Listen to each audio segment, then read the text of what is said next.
Hey guys, what is up and welcome back to another episode of the Pro Projections podcast. Purple and I are so excited to bring on another guest for this week's episode, so without further ado, the one, the only, Red Donkey Projections. Hey everyone, I'm Lucas from Red Donkey Projections. Eric couldn't come today, but I'll be here. All right. So today we have another episode of our Purple Projections podcast, and we're going to be talking about who will win the Biden nomination, I would guess, for VP, because at this point it's really up to him and his campaign. So we're excited to have Red Donkey on it, and we're going to discuss all of this today. So do you have anything else to say, Red Donkey? I don't know. I guess I don't have anything else to say. Okay, so let's get started. So before we begin, I want to answer one big question that's a big dynamic when it comes to the vice presidential nominee. How will Joe Biden's vice presidential nominee change the dynamic of the 2020 presidential election, as well as the Democratic ticket? So we know that whoever he chooses is going to have a big effect, whether it is helping him carry states or get bases excited. So generally speaking, what is going to be the biggest change? So Red Donkey, do you want to start by that one? Sure. Well, to be quite honest, I don't think it will impact it that much. Maybe if he chooses not that great of a candidate, it will probably hurt him. We saw that in 2008 when John McCain chose Sarah Palin. It really didn't help his campaign that much. But usually people are voting for the person on that top of the ticket, voting for the president of the United States. Sure, vice president might be a small factor, but in my opinion, it's not such a huge one. It can definitely slightly help or hurt in certain states, but definitely won't be the main factor of how a person votes. And I 100% agree with Red Donkey on this one. So I think that this is being overhyped because, like, other than coronavirus, we have nothing really to talk about. So we're talking about the unknown in politics right now. In like the only question like to be decided like before we can 100% hone in on the Biden versus Trump matchup is who's going to be the VP. So I agree that it's not going to help or hurt him. I think that if he chooses someone, regardless, like he's obviously not going to choose someone like Sarah Palin, who's that horrendous. But say he chooses maybe a Kamala Harris, he'll see maybe like a 1% polling boost with black voters or something like that. Say he chooses Elizabeth Warren, he'll see a 2% poll boost with progressives, that kind of thing. But overall, it'll come down to who can get their point across better and where the state of the country is come November. Yeah, I want to add another point to that. So I remember reading this good point. It was an article. It was basically saying, like, if vice presidents determined how an election would go, in 1988, Michael Dukakis would have defeated George H.W. Bush. George H.W. Bush's vice president was Dan Quayle, who was considered by many to be too inexperienced and not a good pick, while Michael Dukakis had Lloyd Bentsen, who was very experienced, a Texas senator. He completely destroyed did very well in the debates against Dan Quayle. So if we see that happen, so it's not really the main determiner of an election. So yeah, I mean, the debate moment between Dan Quayle and Lloyd Bentsen is a very famous moment in debate history when Jack Kennedy. So I'm gonna put my point of view on this. Okay, is the VP nominee going to be the deciding factor of the election? Probably not.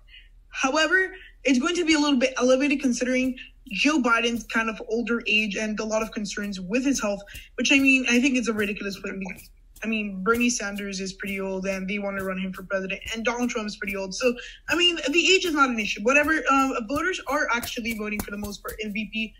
If they're excited for this candidate, that means that candidate will probably have a very good starting off point when it comes to 2024. Yeah, you know what? I do agree with that in that this year VP might be a little bit more important than past years due to the fact that, Joe Biden is an older candidate. I personally don't see him running for re-election to that 2024, so his vice presidential pick would be very crucial to that 2024 election. Okay, I think we should move on. So let's go on to our next. So our first person. So we're going to talk about 5 persons and then 2 honorable mentions. So we're going to talk with our first pick in no particular order. And that is Senator Kamala Harris from the state of California. So just introducing her a little bit. She is part of very crucial Senate committees. She's famous for the Kavanaugh hearings. And she's famous for being one of the more somewhat more conservative type of Democrats because she's tough on crimes, but very liberal on other things. She is a Black American, so that really would help her with support in areas like the Deep South and in areas like Chicago or Cleveland that have in somewhat more swing states, actually more like Ohio, that have a lot more African Americans. So Kamala Harris is a candidate she appeals to minorities, unlike some other candidates on this list. So she is a nice pick, I would say, for the Democrats, just because, one, she's just famous from all the things she said, and how she's a little bit anti-establishment, although she can be, oftentimes, sometimes she can be establishment. So Kamala Harris, I think, is a great pick. So who wants to say something about Kamala Harris? All right, I'll go. Okay, so I'm going to say one thing and then pass it over to Red Donkey, but I think that Kamala Harris, Kamala Harris, I'm not going to say that she's unpopular, but I do think that she does have a lot of issues, especially with her tough on crime stance. And yeah, she's Black, so that does help her with the BLM movement. But again, her record, as Tulsi Gabbard pointed out during the debates, like hiding information that could have gone to people who were accused of using marijuana out of trouble legally, she basically hid that from sight that got those people in trouble with the law. So she has not a clean record, plus the fact that she does have a feud with Joe Biden overall, like in the first debate, probably one of the most probably top few moments of the Democratic primary, when she said it was hurtful to hear you talk about those people's records who were famous for supporting segregation, etc. So I overall don't think Kamala Harris is a great pick. Now, she wouldn't be a disaster, so I can see Joe Biden picking her, but overall, I think there are better options. And I'd like to agree with you on that. She is experienced. She is a person of color. Her baggage will probably be a pretty big issue. As you said, Tulsi Gabbard completely did rip her in the debates for her baggage. There's a long list of things that people can point out here. Is she the best pick here? I genuinely don't know. She's definitely one of the top contenders, that's for sure. She's the best pick because, again, baggage is going to cause a very big issue. She could help in those African-American states let me rephrase that. Those states with more African-American people, such as maybe North Carolina, a swing state like that. That could be helpful to the Biden campaign. But, again, baggage might be an issue. But every candidate here does have baggage, or at least to my knowledge, except for very few. Like Val Demings has baggage for sure. Susan Rice has some baggage from the Obama administration, so baggage could play a big role in this selection. Yeah, I feel like you're definitely right. And just looking at some past elections, I mean, one thing that could be said about Hillary Clinton's campaign, comparing this a little bit in candidate choice, although Hillary Clinton wasn't the VP, she was at the top of the ticket, she had a lot of baggage, which was detrimental to her campaign. At this point, since it's a VP, will it be again, it's not going to be as big of an effect as having her on the top of the ticket. However, it's still going to have an effect when it comes to Joe Biden trying to maximize results with his vice presidential pick. Yeah, I think you're right, and I think we should move on. Yeah. So, I do want to apologize to the viewers really quickly because I'm kind of in a hurry. I have a math class literally in almost 20 minutes, so it's at home, but so I don't really drive. But I'm just kind of in a hurry, so that's on me. So our next person is Karen Bass. So, Red Donkey, would you like to introduce her? Sure. She is currently a representative from the state of California. She is the chair of the Congressional Black Caucus. In my opinion, she'd definitely be an interesting pick. She has been jumping up in the headlines recently as a top contender. She is an African-American. She's a person of color. Although I do have to say she does not have that much name recognition. A lot of people really don't know her. And I think the other issue was she did have some type of scandal that might not, well, not really scandal, but it might really not make her look good. I think she praised Scientology, if I'm correct. I think praised Fidel Castro. Yeah, she praised Fidel Castro. Yeah. Again, I personally don't think she's one of the best picks because name recognition is probably going to play a relatively big factor here. And she's from the state of California, a deep blue state. So overall, I don't know if she's the best pick here. Yeah, so here with Karen Bass, I think it's a little interesting because I think one of her biggest, she's a candidate that would be somewhat safer when it comes to like picking her. I think a lot safer than Harris at least. However, she has one big drawback, and it comes with the state of Florida. So I'm a Latino from the state of Florida, so I know how a lot of these people feel. And Fidel Castro, I'm praising him, which is something that Karen Bass did actually do when he died. I mean, is it like super like big, like, oh my gosh, you're like one of his allies? Probably not, because I mean, reaching out to a foreign leader when he died. However, that doesn't seem good with Latinos in the state of Florida because, for the most part, most of them are Cuban, which have a very strong opinion of a Fidel Castro because he killed many of them. And that really does not look good for Karen Bass. And although, I mean, that happens, I mean, generally speaking, she's somewhat safer because she's the chair of the Congressional Black Caucus, which, I mean, is a good, it's a good look amongst at least leaders when it comes to more local levels of politics in the United States. So that might really help her in certain areas of the country. Other than that, I mean, she's a pretty boring candidate because she's not well known. She doesn't have too much political baggage, again, because she hasn't been talked about too much before this vice presidential pick. Other than that, I mean, she is a okay candidate. I mean, nothing stellar, I would say. UEP? Yeah, so not stellar, but this has been the topic. She has no name recognition. I'll be honest. I didn't know who she was until about a month ago. Well, so I don't know why I couldn't say that. She is a congresswoman from California's 43rd congressional district, I believe, and that's generally towards the south of California. So like thinking more LA, that region. So it's like not the Bay Area, but it's also important to note. Going back to this topic, this has been the one issue I have, and I think Joe Biden should not pick her 100%. She's, I think, a very bad candidate because of name recognition, and also praising Fidel Castro. And Purple said it greatly, that he really thinks that's a bad idea, and like especially, he sounded offended by it. So, again, you're alienating a lot of Hispanic voters in a very crucial swing state that don't, like, if Joe Biden wins Florida, it's game over for Trump. Like, you can try different pathways to victory for Trump. You can't do a plausible one without Florida. So, if he's trying to lose Florida, without trying to make anyone notice, he should choose Karen Bass. But I think she's a really bad pick, and I would not. If I were Joe Biden, I would certainly not choose her. Yeah. Okay, we should move on. That was Representative Karen Bass. But again, like we all said, I mean, she's not the best pick. I mean, she does have support amongst African Americans, especially leaders of the Democratic Party, more in the local levels and statewide in some of these states. So, I mean, best pick, probably not. But, I mean, out of the ones we have, I mean, she would probably fall down middle average. So the next person we're going to be talking about is Susan Rice. So, UEP, do you want to talk about her? Thanks. So Susan Rice, for those of you who don't know, she has some name recognition, but not a ton. So to fill you guys in, she was a national security advisor in the Obama administration. So she does so she has served with Biden, and I believe her and Joe Biden have a pretty good relationship. So that's good news for her. However, she does have some baggage. A Red Donkey mentioned this when we were talking about Kamala Harris. So two things. First, she was part of the Benghazi committee, and anyone kind of associated with that that's bad news for the Democrats, as we saw with Hillary Clinton.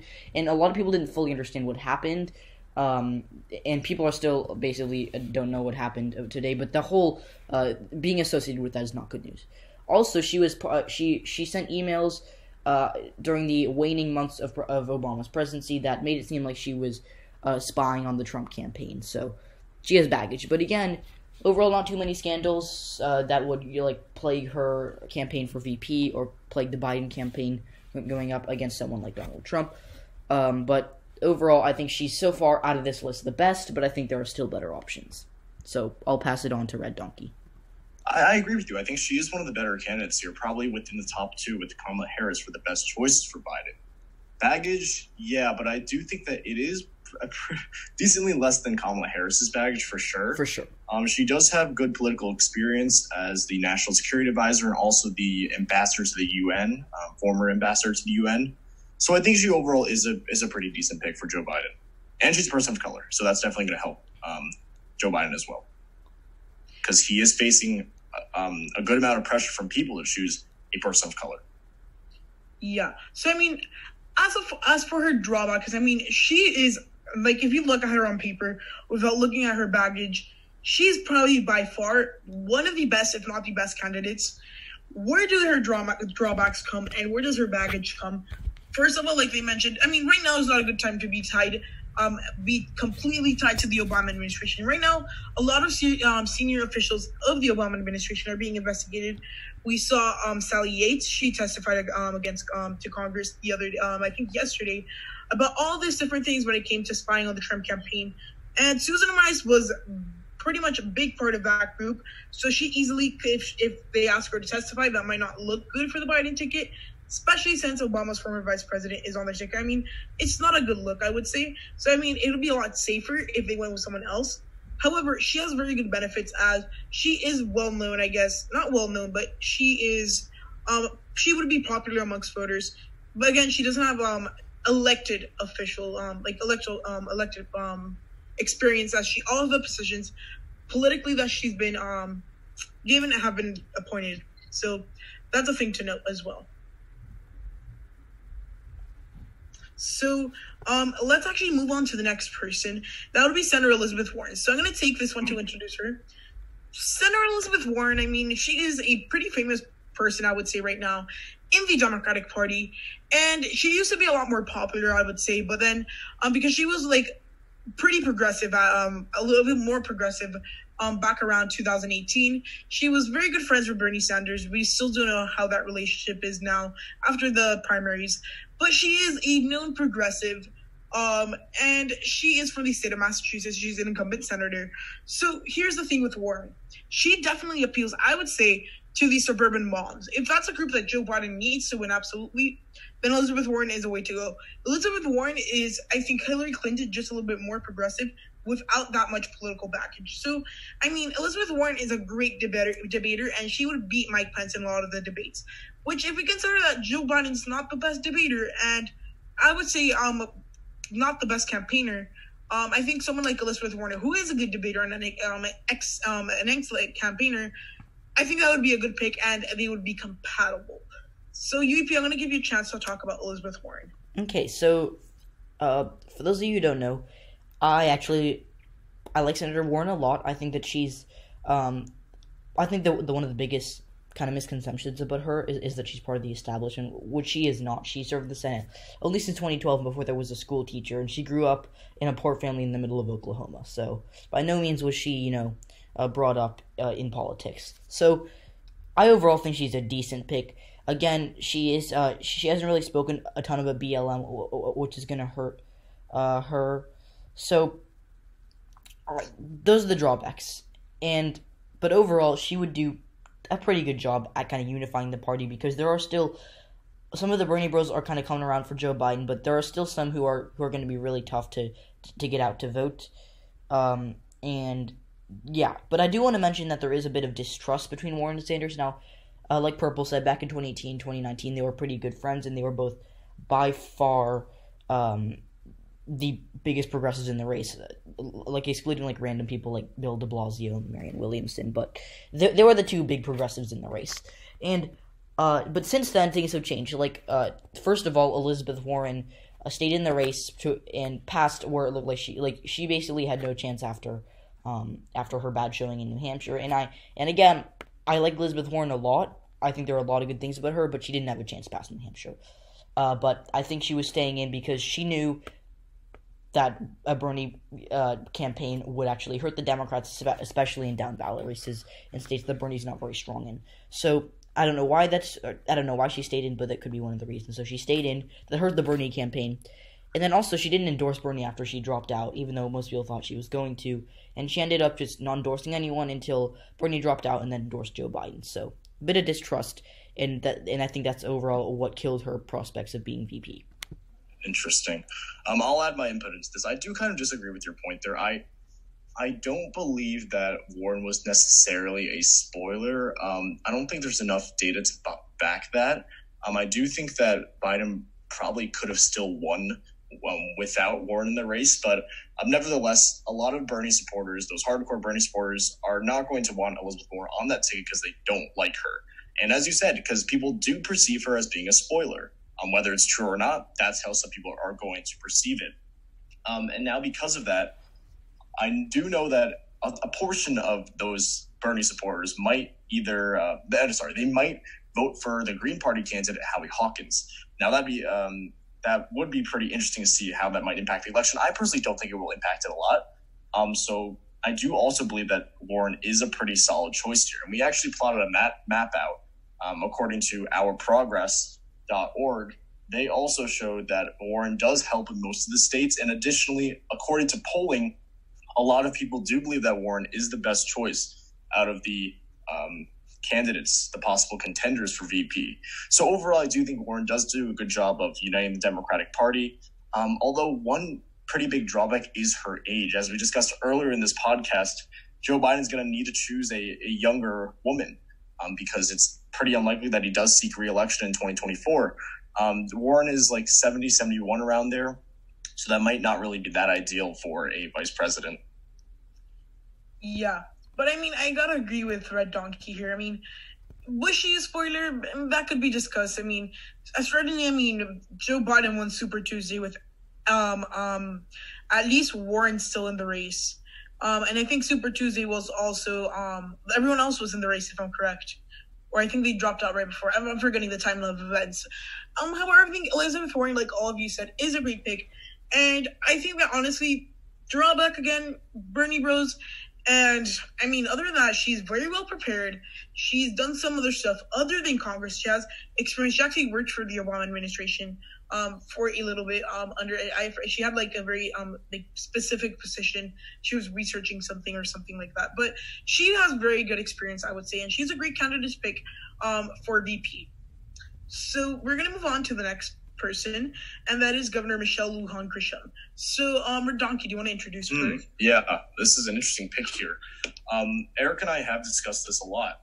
The biggest drawback here is that she is not that well known. She is a Latina person of color that could help him win those Southwest states. You got Arizona, a huge battleground state now. Oh, I'm introducing her. Michelle Lujan Grisham, sorry about that. She is the current governor of the state of New Mexico. She was elected pretty recently, I believe. She's part of the Lujan family, like Ben Lujan, who was running for Senate in New Mexico. I do think governor is a good amount of experience. It's within my top tier of experience. It goes like governor, senator, House. So I do think it is good executive experience if you want to serve as, vice president or something. But again, the big issue is name recognition. And I don't believe that Grisham has that much baggage, or at least not to our knowledge, because she really isn't that well known. It's kind of similar to like the other cases we talked about where they're not that well known. We don't really know that much baggage. So at the moment, she does look like to be a solid pick, but I don't think she'll be considered that seriously due to the fact that she's not that well known.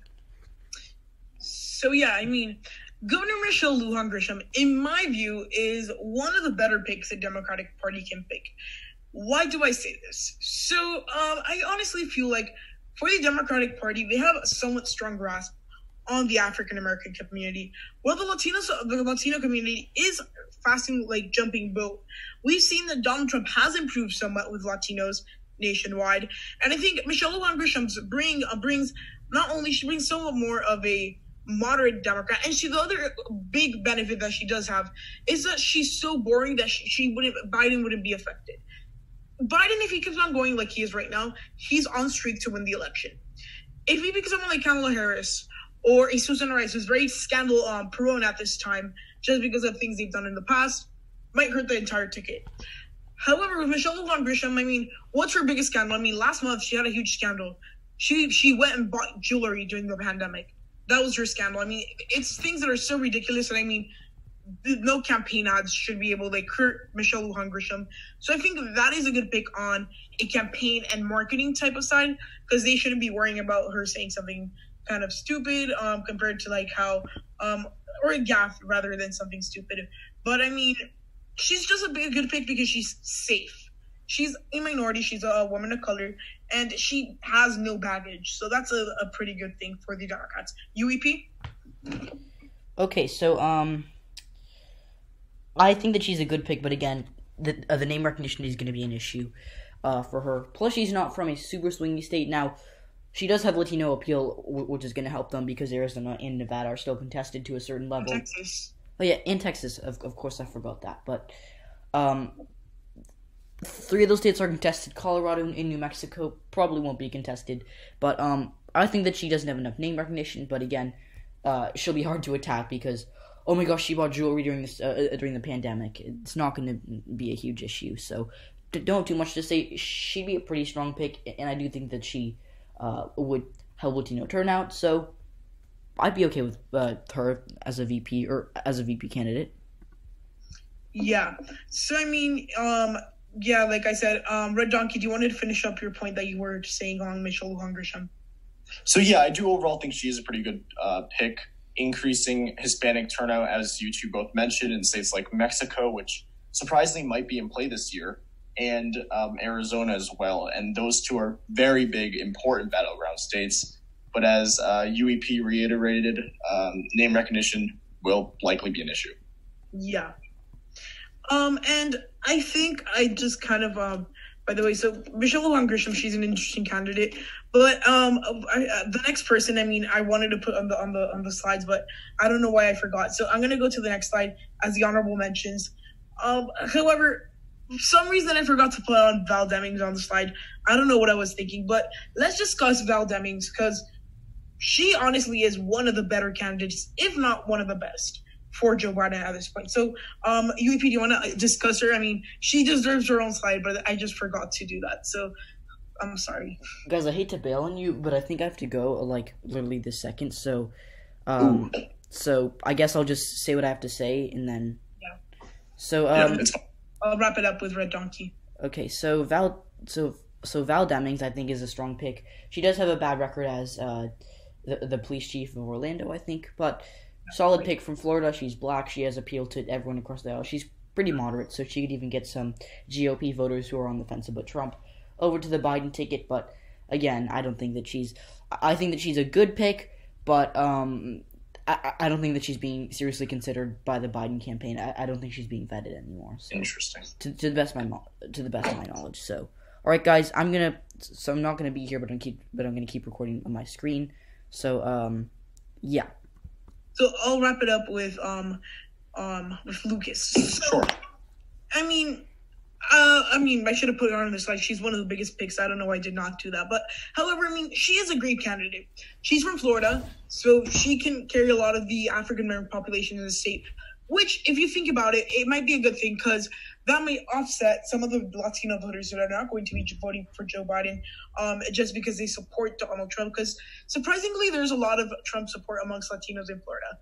And Val Demings, she's able to also carry a lot of the Deep South and improve their Georgia, South Carolina, get the margin a little up.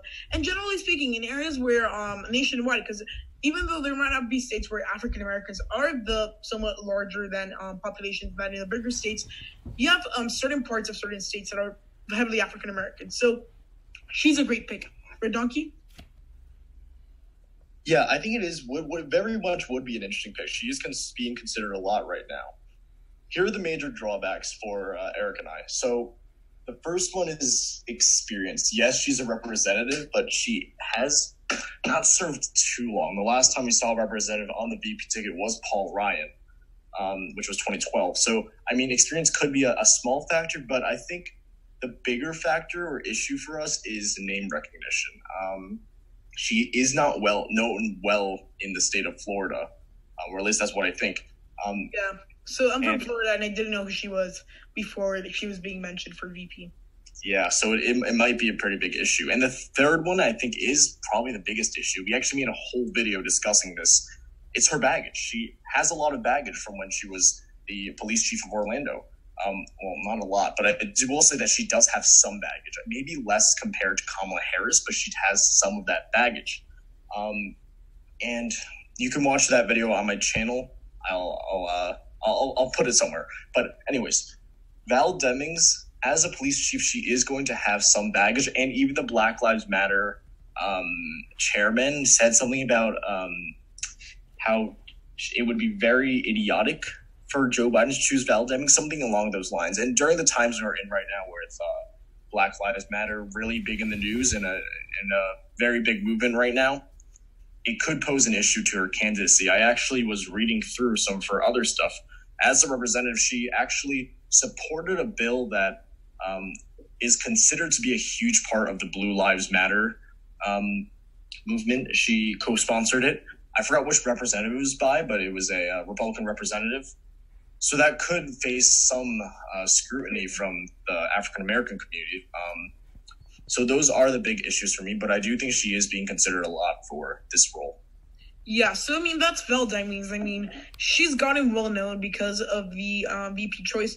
And I think that's pretty much it for her. I mean, other than that, she's a pretty normal Black woman in America. She's very inspiring. And she's able to get a lot of the support. So we're going to go on to the honorable mentions that we do have right now. I mean, I don't know. Again, I forgot to put Val Demings on her own side. But our two honorable mentions, I mean, we're going to briefly talk about them. Mayor Keisha Bottoms from the state of Georgia. She's the mayor of Atlanta. And Senator Tammy Duckworth from the state of Illinois. So do you want to introduce at least one of them? Sure. I'll start with Mayor Bottoms first.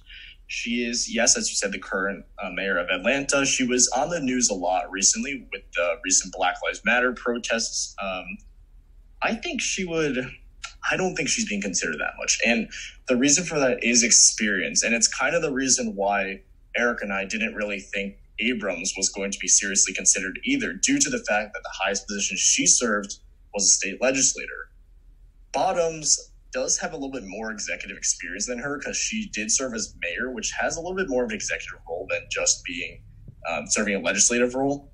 But experience is a huge drawback for us. And that one factor, and maybe possibly name recognition as well, not that many people know her, it doesn't, in our opinions, make her the best pick out there, if that makes sense. Yeah, I mean, Lance Bottoms, that's one of her big drawbacks. I mean, she's unexperienced in some calibers. And, I mean, if they were considering putting Stacey Abrams on the ticket, I would say that they should also consider Keisha Lance Bottoms. I think she would be a very good candidate because she doesn't have that much political baggage. She is quite popular amongst African Americans. She is from the South, and she does have that key strategy that the Democrats are looking for at this time in finding a VP from the South. That's a strategy Joe Biden is going. He's banking on Florida. He's banking on North Carolina. He's trying to win Georgia. So he's doing that just in case the Rust Belt doesn't go for him. So Keisha Lance Bottoms would be a great pick to satisfy those needs. So I'm going to go now with Senator Tammy Duckworth. We have to do this briefly because we have only a couple more minutes left.